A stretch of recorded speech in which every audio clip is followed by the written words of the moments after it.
Welcome to the bonus episode of the No Stand Zone podcast. My name is Tiae. It's good to have you here. Now, it's no longer news that Netflix will be leaving Nigeria or putting a pause on their operations in the country for the nearest future. Like everyone out there, I was shocked hearing this news. It was like fire on the mountain. So many questions were in my mind, like how did we get here? What are the problems? What could be the impact of this on the Nigerian movie industry? Now, I could think of no other person who could at least give me better answers than I was seeing on social media than my very good friend, movie critic and movie buff. His name is Seyi Lasisi. He's been here before a few months ago where we're talking about the movie Anikulapo, The Rise of the Spectre. And it felt good that, well, he was available and we had a conversation about this topic. And as you know, smart individual, he had so much to say and they were back and forth. Some of the things I agreed with him and some of them, well, he's smart. He's always right. I'm very sure you would enjoy this conversation. As always, don't forget that you can give your opinion as well about any of the things we talk about on the show, whether on this episode or past ones as well. You can send me messages on Twitter is at NoStanPod, NOSTANPOD pod, and send it to me personally, TA Sound. That's TIAE Sound. Thank you very much and enjoy the conversation. So, Seyi, thank you very much. Thank you very, very much, really, for being here again. For making our time out of your day to join me on this bonus episode of the No Stand Zone podcast. And in this time, we try to talk about things outside of just the music. And if you guys remember, the last time Seyi was here, we were talking about Anikulapo, The Rise of the Spectre, and how great Netflix has been. And how just the relationship between Netflix and the Nigerian music industry has been very strong, and just the collaboration. And boom, here we are a few months later. The more I think about this, for me, it's so hard to process how this happened, and we just heard it from nowhere. Seyi, what happened? Fill me in. This feels, I don't know whether people, I'm shocked, and I'm surprised maybe that there is not a bigger shock, or is it me that doesn't just know that more people are as shocked as I am about this news of Netflix leaving? Can you talk about this, and does the leaving actually means we're out, and just what does that mean in the practical sense, and what's happening in real life over there? Thanks again, Say, for the invites. And yeah, I'm still very much I remember fondly the conversation around Anikulapo, and it's interesting that Anikulapo at some points top the global list for non-English category on Netflix, and now we're talking about Netflix possible exit for Nigeria. And yeah, thanks for that. And for the question, I feel like the question, it's layered. It's I know it's layered. I know it's layered. I know it's layered. I wanted to get all of it out so that you can, just kind of break it down, because the moment I saw this news, it was you I thought about first, and so many things were running through my mind. Maybe I should simplify it and ask that, how did we get here? Let's start with that. How did we get to the point where things got bad that Netflix is we want out? I think for as an observer in the industry, and as a player in the industry, as a film critic and as a film journalist, I think it's a combination of a number of things. It's not. I'm not sure it's a combination of just one thing. It's a combination of the lack of industry structure, which quite a number of people have been vocal about since the whole Netflix leaving thing became mainstream. And when I say mainstream, I mean a couple of filmmakers already know about this possible exits before the announcement. This announcement. So, and when it became this mainstream, where a couple of Nigerian publications are like writing about it. And look, we've seen like some industry players, filmmakers, producers, actors talking about like certain certain stuff that shouldn't be ideal in like an ideal film industry, where filmmakers are talking about being underpaid even when they are working on like a Netflix original. And it's understandable that like these people might not want to mention specific names, also to protect their own future in the industry. Okay, because like you are thinking, okay, do you want to whistleblow and like name drop someone, and thinking about the possibility of maybe this person is going to blacklist you. So there's that. So there's this stuff around the fact that, so there's this fact about like that lack of structure and like this lack of transparency in the system. And I think there's also like from a business point of view, because at the end of the day, Netflix is not in Nigeria to like, it's not, they are not in Nigeria or in Africa to do charity. Like they are not interested. Like here, they might throw money one or two places, but more importantly for them is to like they are venture capitalists and they came here to make money. And you could possibly want to sympathize with the fact that how many subscribers do they have in the region, or like in Nigeria currently, or so okay, they have this film that is showing like a Nigerian original that is showing on Netflix and like globally is topping the charts. But from the region, like how many people are actually watching this film? How many people are subscribed to their platform, which makes it make a business sense for them? Because I think one of the intentions why streaming platforms do originals, aside from commissioning projects, is also to grow like an homegrown audience for themselves. But if the subscriber is not matching the number of money they are pumping into the system, so like it makes business sense for them to might possibly want to leave. And I'm like very careful in using like possibly want to leave, because like Netflix execs like they came out to like mention that okay, like it's not as if like they are completely leaving. It's just that okay, they are putting a hold on commissioning original projects. So there's also that. So it's like a combination. And I think for like Nigerians who have, I mean, I was speaking about Anikulapo the last time, and I was pained. I was ranting about how I feel like how terrible the show was for me, like my viewing experience. And I feel like other people too, like have this sort of like similar response, similar viewing experience, where you watch a couple of films and it just doesn't make sense for you to even want to be inspired to want to even subscribe to these channels.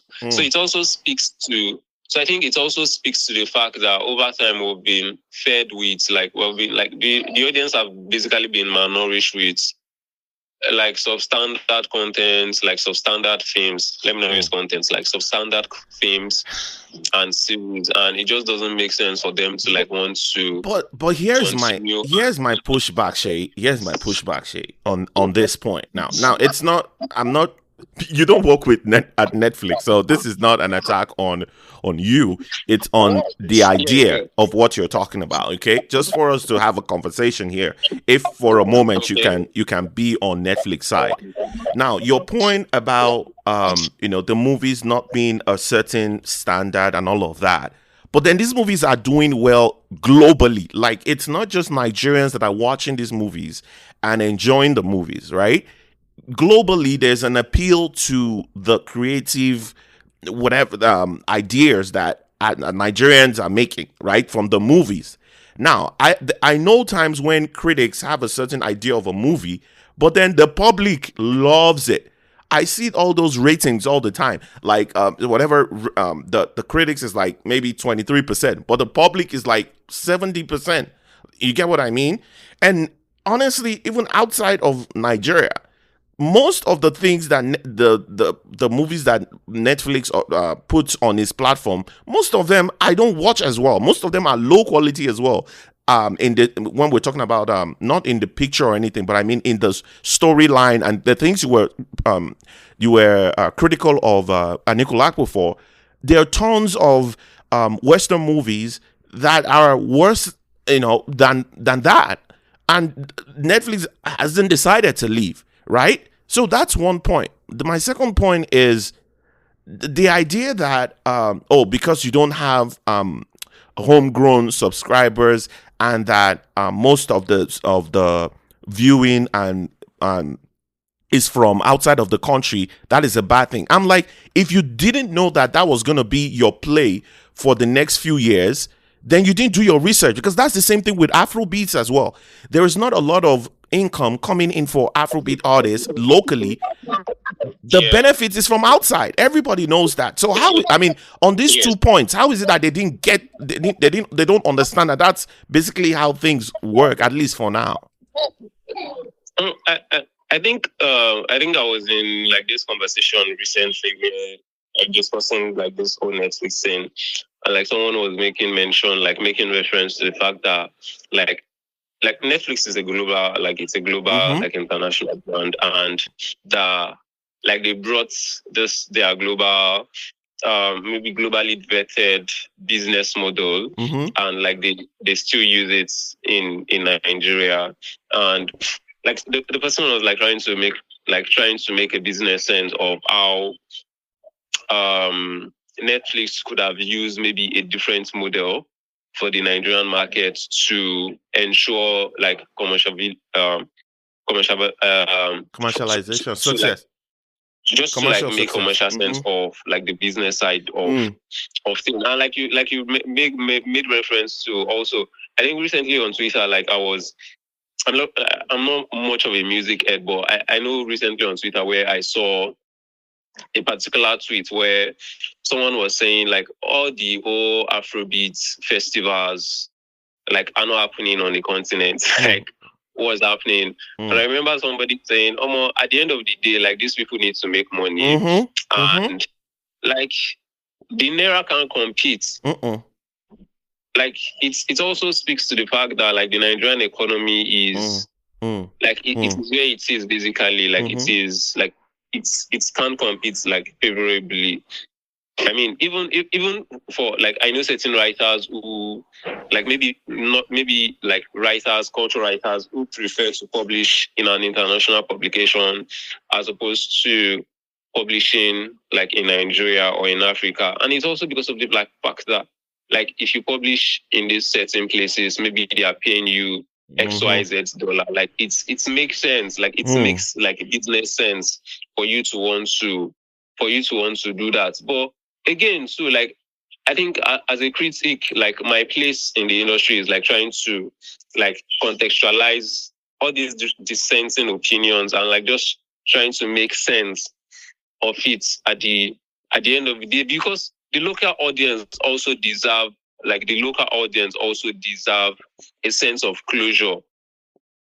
Like they also deserve a sense of closure too. So I think I'm like swerving away from the first thing you mentioned. I don't know, maybe you could like remind me. Yeah, I was saying their idea that some of the movies they've made they approved were not of great quality, but most of the Western movies they have on their platforms too, a lot of them are have the same, the things the critics criticize Nicolakpo for. A lot of their movies have that as well. Yeah. Okay, I remember now. So I think at the end of the day, like there are shitty movies everywhere. Like there are shitty series everywhere. Like it's not unique to Nigeria, and it's because of the fact that like for a number of us like Nigerian critics, it's because of the fact that we are like passionate about our industry, and it's always where that fierce criticism is always coming from, and it's always why for somebody like me, I'm always skeptical of accepting it's a global practice. Like it's like they do it here, they do it there, they do it there. Because at the end of the day, like we are trying to like sell Nigeria to the world. We are like trying to say, okay, Nollywood to the world. Like we should also like be placing ourselves in that place of like excellence, like trying to also create the taste of people. I mean, like there are so many shows that I would watch because like if I just watch these Western shows, like I'm not really keen about reviewing them. So like I don't interrogate them beyond just watching them like as an audience, not as a critic. But yes, like Netflix might not be withdrawing from this place, but it's also like moving back to like that business point. Like Netflix might feel like, okay, like we have subscribers in these certain places. And like, yes, these people are making money for us, basically. I mean, like, we should use South Africa, for example. Like, South Africa is, like, at the back of Nigeria here. Like, Netflix is proudly pumping money into the South African economy because of the fact of what South Africa is offering to them. Like, Netflix basically do originals, like TV shows that, like, I think at some point, was it not last year or this year? I'm like trying to remember a particular series that was first shot in maybe I can't remember the country. It's not a French or Spanish speaking country. I think it's a Spanish speaking country where the show was first made, and because of the global acceptance, they decided to like remake that show for the South African audience, which like interchangeably is like the African audience. And like the show made way for them. So I feel like, and if you check like Netflix yearly book, which they publish yearly, like the investments they made, I can't speak in figures. Oh, I have that in front of me. I have that in front of me. So I have that. That was going to be where I go next, right? I have some figures in front of me, and this is according to Business Insider, right? So between 2016 to 2022, Netflix invested 175 million in content and local creative ecosystem in South Africa, Kenya, and Nigeria combined. Right? Then it went on to say that according to its impact report that you were talking about, that they probably that they released, over $23 million has been invested since 2016 in over 250 local licensed titles, co-produced and commissioned film content. For me, I mean, that looks like a lot from like a local if you're looking at it from a Nigerian context, but from a global perspective. And I think, just how many years have you really invested? Really? I mean, if Nigeria alone is 23 million, are we saying they haven't, at least there isn't a prospect that they can keep that going with how good the movies have done on their platform going global? Yeah, yes. I mean, I agree with you, and I think I'm trying to do as much as possible not to sound like as an advocate for. Oh no, okay, I'm okay. Let me say, I'm sorry if I'm actually doing that.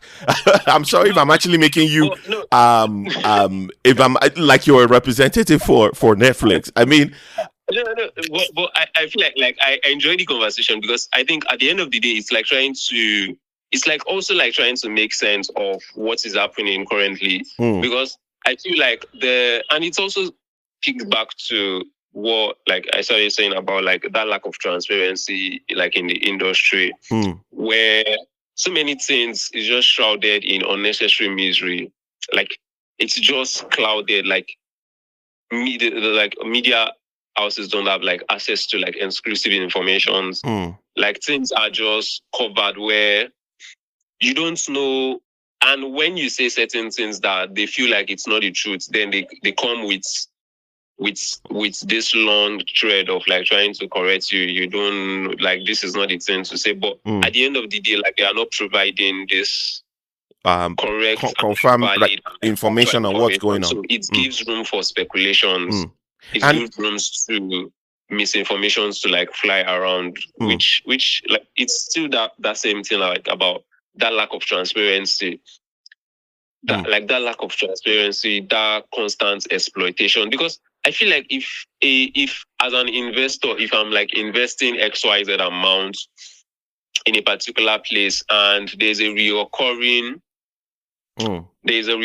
cry of maybe not just maybe the cinematic excellence or perfection of these films, but like industry practice. I feel like there will be like a need to rethink their business strategy, which I think maybe that is what Netflix is doing. I think they are trying like to take a step back and say, oh, maybe this is what we have been doing before. Okay, maybe we could do it differently, or maybe we could do like XYZ, XYZ, XYZ. So I think it's that phase that we are in currently, and I just feel like it's just for us, for like the industry, like for the industry players, like the distributors, the producers, to like be conscious of what this means or what this represents for us at this point in time as an industry that is interested in its growth.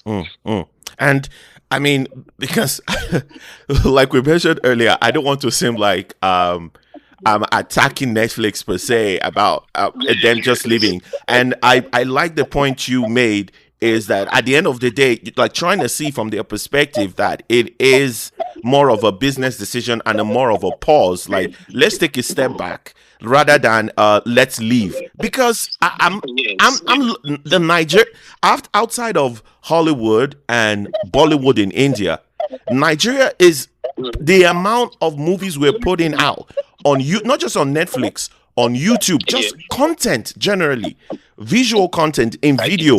It is mind blowing. I mean, Aki and Popo, they are not being really recognized, but they are one of the global. Their memes have been used. I don't even know how many times over that their memes have been used globally in different countries that have no idea who they are. And that is Nollywood, right? That is Nollywood. But let me also put out these numbers for you, because we're talking about numbers, right? Yeah. Because Netflix has done a lot, not just for the movie industry, but for the country as well. So it says, I'm reading this from Business Insider, by the way. It says Netflix investment has contributed to $39 million towards Nigeria's GDP. Look at that. $39 million towards Nigeria's GDP, $34 million towards household income, and $2.6 million towards tax revenue. And then in total, 5,140 jobs were supported throughout the economy. That is incredible on their part. Like, they have Netflix coming to Nigeria has done a lot for the Nigerian government, for families in Nigeria, just regular families, right? And it has provided jobs. Like, we can talk about whether their moves have been right or not, whether some actors want to point fingers at whatever, they were not paid well and all of that, which we will get to that in a minute. Just looking at how much they've contributed to the tax revenue, I'm thinking the Nigerian government should be like, wait, let's negotiate. I mean, what do you think? I mean, I'm thinking the government should be involved in this. If they're ever thinking about leaving, the government should be like, hold on, let's have a conversation. How can we make this environment better for you? I mean, is my thinking off there? No, it isn't at all. It isn't at all. Because and why I said it's not. It's because I don't know. I think there was a particular time that I was reading a particular essay that was speaking about how the South African government, through their maybe film commissioning body, created this sort of like ease for filmmakers to make films. Maybe it's in like reducing tax. Like they made it they created like a safe space for them basically to make film, and it made sense at the end of the day. And I feel like it's absolutely important for the government at the end of the day to find a way to be interested in the film industry. And like, I mean, not like, because I can't completely remember now, but I think when Tribal Adzan, that's a new, I can't remember his position now. Like, I can't remember his position now. Like when he came to office, I think there are certain stuffs that from the government angle, have been trying to like incorporate. I think maybe the Nigerian art and culture is currently in conversation with Brazil on how to do maybe production, like it's sort of like a production and distribution, like sort of like partnership with Brazil. So I think there's also that. But I also feel like additionally, I think the Lagos state government at some point in time were building maybe a sound studio in some place in Lagos. And I think at some point maybe they did this thing where you could easily apply for when you want to shoot in a particular location, where they give you access to shoot in this particular location. So yeah, there might be these strands of like initiative, but like everything Nigerian, like the practical of it is always blurry. It's always like unclear. And like a classic example is like at some point in time, like the Nigerian government said, okay, they are going to increase the NYSC corpers fee to like maybe 77 some thousand. And when corpers were paid that year, like the month they announced that, like they were still paid like the 30,000. So like it's not enough to just have like this initiative if they exist. It's also enough to like implement them. Like there should be a body that enforces the implementation of some of these practices. Like it's not just it's good and fine to be passionate, to say, okay, we are doing XYZ meeting, we are doing this, but we want to do this partnership with so and so. But like, how are we sustaining this thing for the betterment of like the creative industry, which is like Nollywood in this case? And you talking about the what the government is trying to do to try to like build a sound studio reminds me that two of Nigeria's heavyweights have their own sort of, you can say, studios now. With please remind me his name now. His name keeps skipping my. Kunle Afolayan has his village. And this other incredible actor. Quite a number of villages now. Oh, there are quite a number. I just know of two. The second one is also by Yoruba actor who is like a big name in the industry. Also invited a lot of actors to his village as well. So I mean, I just know of those two. I mean, this is, we can talk about Netflix and their influence. It looks like outside of that, a couple of people in the industry are really, really trying to also build the ecosystem as well. Do you know anything more on that, and can you speak to that? So just like I was mentioning, like you rightly mentioned, so like Kunle Afolayan has Cap Village, Ibrahim Shatta has like his. I think there's also Bolanle Austin Peters. She also has I think like this a film House of God like was shot in that film village. So like the couple of like this initiative, and I feel like at the end of the day, it's also the filmmakers' business idea of like trying to find solutions to like existing crises that they face. Because I think the problem that is bedeviling like the Nigerian film industry isn't just money. It's also like architecture. It's also because you're trying to set a theme, like you're trying to situate a theme in a particular epoch, and you ask yourself, does the present Nigerian architecture accommodates that story.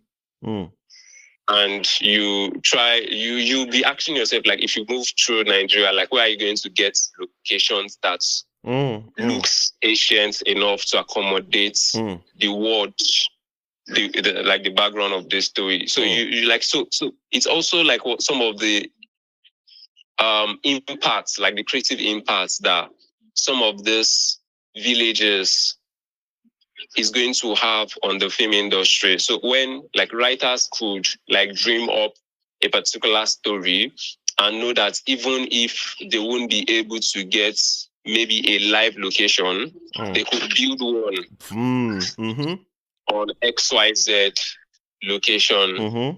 Like they are trying to do this, so they could go to this place and build one. Like so it's also going to be like like intensive, like trying to build a whole world. But it also like helps the validity of the story of the story being told. So I think it's like one of the importance of having these spaces at the end of the day for filmmakers and like for the prosperity of like the Nigerian film industry. I mean, as you are talking about this, and I'm just imagining that the space that someone like Kunle Afolayan has at the Cap Village, and there's these chills that I feel about how imagine the economy was better, right? And the success that industry could be. You get what I mean? I mean, just thinking about what the possibilities of what we could really achieve if we, if some of the things, that we that are not right, they actually get right, like our purchasing power, because that's basically why they're one of the, like you said, the business decision why they're leaving. The purchasing power is not really there. You get what I mean? So, a few things before we round off. Once again, thank you for your time. We mentioned at the beginning that something that we haven't really gotten back to that I want to expand on. That I want you to expand on. We talked about lack of structure, right? One of the reasons why they're leaving. Can you expand on that? What exactly is this structure that is lacking, that is making these people want to go away? I mean, it's not just Netflix. Prime Video as well. I've not been hearing a lot. Yeah, a lot from them. And I want to believe that they're probably thinking the same things that Netflix is thinking as well. Lack of structure and the purchasing power and all of that. So can you speak more to the lack of structure? What does that really mean in practical terms? Okay, for me, I think it's one, payment model. Is it payment? Is it payment to the actors? When you say payment structure, is it the payment? Is it payment to the actors? Like both for the actors, the crew members, like and everybody in the ecosystem, because it's not just the actors. Like it's like a world of like people who are involved. Like in making this film come to life. So it's about like industry practices around, okay, like what's the ideal payment for this person? What's the ideal payment for this person? Which certain contract should be signed? Which bodies represent cinematographers in Nigeria? Which body represents writers in Nigeria?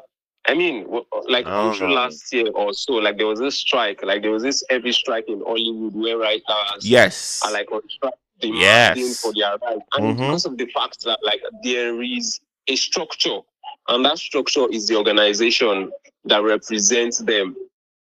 So like those are like certain structures, like which body is representing Nigerian editors, that if a producer wants to shortchange me, I could come to this platform and say, oh, XYZ producer did this to me, is like underpaying me, like overworking me. So, and it's also comes to like shooting time.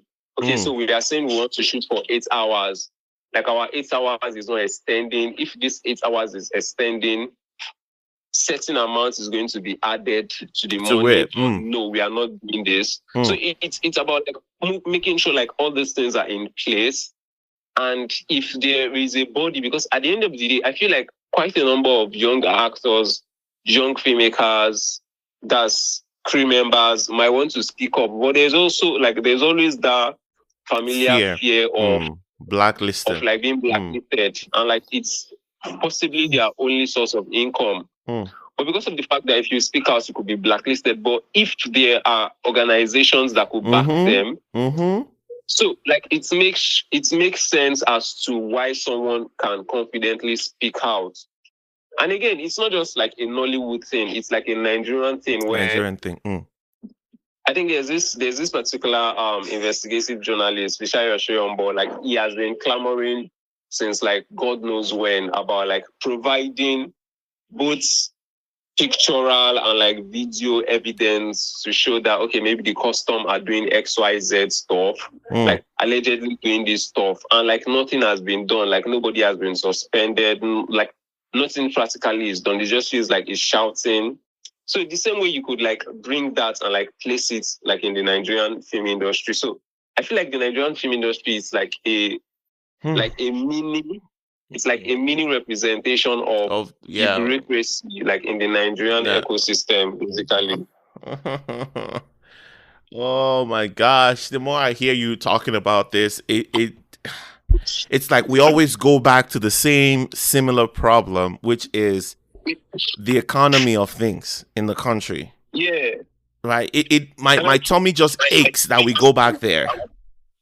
And it's crazy because I actually feel like it's a Nigerian thing, quite all right, but I also feel like there's a way that the industry could like filter this quote and unquote like bad Nigerian practices. Talk to me about that. How can they do that? Okay, let's talk about solutions here. To round this up, let's talk about solutions, right? Let's be a little optimistic here. So, because it's been my tummy is beginning to feel a certain way. Just on thinking about everything we are missing out on, the investment, the creative expression, the excellence, right? Because for me, just as someone who's watching, that Anikolapo for me, the fact that the film was able to get out and the storyline was good enough. Now, I'm not saying I support mediocrity. For me, like, remember, I disagree with you about how I think the movie was excellent, right? And I had chills watching the movie. Like, this is us. This is what we can do. And I think this is the flaw. This is not even the limit. You get what I mean? Like this is the flaw of what we can achieve, right? Imagine if we get better at the CFX, SFX, is that what it's called? Like the graphics and all of that, right? I literally just watched a movie, Dune, and my mind is, and I'm like, what is going on here? At the way they're able to tell the story from the cinematic part of it. And it has me thinking about Nigeria, that the possibility is endless, right? The possibility is endless. So before my tummy begins to ache me more, let's talk about something more optimistic. What is, just give me some good news, Seyi. Give me something good news, right? This one I'm going to put all on your shoulders. Give the audience some good news. What out of this Netflix pause, the economy, and the structure of Nigerian movie industry, everything? Give us some good news to kind of round this up. There has to be some good news and silver, at the end of this, right? I think I'm going to take it like in two ways, from like an individual point of view, okay, and from like an industry point of view. Okay. So I think personally, from like an individual point of view, I feel like everybody should be like intentional about themselves. I mean, like the word intentional is like this very cliche word, and what does it entail? It's like being interested. Like there should be this sort of like intellectual curiosity to want to know stuff. Like filmmakers should watch film. Filmmakers should filmmakers should watch films. They don't. They don't. They don't. So the filmmakers don't watch films. They are not fans. Like, let's not go there. Like, let's. Oh my gosh, you are setting yourself up to come back on this show. That's what you're doing. You're setting yourself up to come back, and I like it. We can save that for something.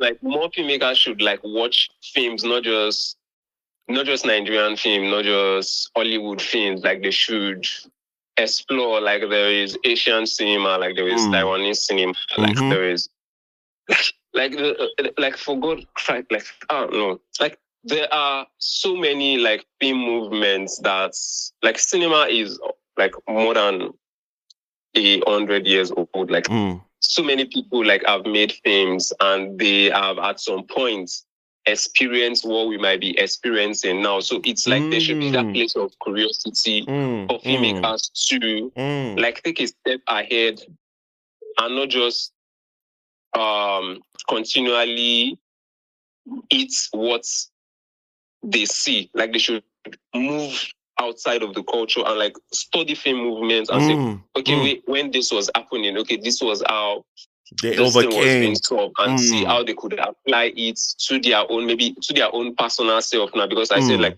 I'm speaking from a personal place, so like they should like also like watch films basically, because I feel like as a filmmaker, it's just like as a writer, you can't be a better filmmaker if you are not watching films. And it's not just by watching, by saying, okay, you are watching 500 films in a year. It's by like being intentional about the kind of films you want to watch. And just like saying, okay, I want to be an editor. It's not just about watching like this Nigerian films that like win maybe Nigerian best editor of the year. It's like also about like expanding your taste. I feel like, yeah, there might be no incentive to want to like take this individual decision to want to, because like the individual, like the industry at this point in time might celebrate this sort of quote unquote like mediocrity, and like you might want to be like, I mean, it makes sense for you to want to like take individual initiatives to like want to like differentiate yourself from the industry, like want to learn and like expand yourself. So like it's understanding that like the industry like might be stifling you. Like Nigeria isn't encouraging you enough, because if you want to even do XYZ, like there's so many problems like attached. But I also feel like beyond this problem, like we should, because I feel like it's important that we should, because Netflix did not just come to Nigeria because people are not curious to want to make move. So it's also because like people were making move and like they were making big moves. That was what like, captured like this attention. So I feel like everybody should like go back to the drawing board to say, okay, we could do X, Y, Z. Like we could learn from Korea, we could learn from China, we could learn from some of these like other industries around the world to make things better for ourselves. Bro, I mean, I guess that's some good news, right? We've been doing this before they came in, right? Now that there's a pause, we should go back to the drawing board and figure out what moving forward looks like post the pause or post them leaving, whatever the eventual decision is. But something that I want to cut you, but I think maybe a way of moving forward that because I think recently, was not last month, there's this publication. They are like positioning themselves to be like a global distribution platform, Cycles TV. And what they do, it's like a distribution company too. So what they do is film. So, but I'm not sure they have announced how much it is going to cost for a movie that you want to watch, because they just announced a particular Nigerian boxing that is going to have its world premiere on the platform. And I think recently, because, you know, like one of the things that Netflix started doing before this alleged departure or like this divorce from Nigeria was they geolock Nigerian films. So you can't watch it like 7 Doors. Femi Adebayo 7 Doors is not available worldwide. Like it's not available worldwide. You know, I was thinking that we were gonna I was gonna watch that movie when we were done. Like, oh, I've been seeing it. I don't even know, really.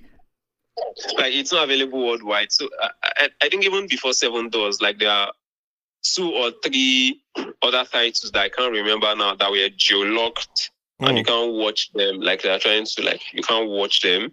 So I remember there's this tweet that Femi Adebayo tweeted this, I think today, that he announced that for the global audience, like for the Nigerians in the diaspora that might be interested in watching the film, that the film is going to be distributed on the circuit TV.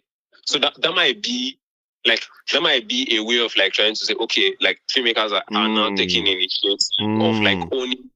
Because at the end of the day, too, like Netflix is not a Nigerian own distribution platform. Like it's not, and like they might make, like the government of this country might decide that they wouldn't want to do business with Nigeria. I think there's a particular country where that's happened recently, and like Netflix pulled out completely from.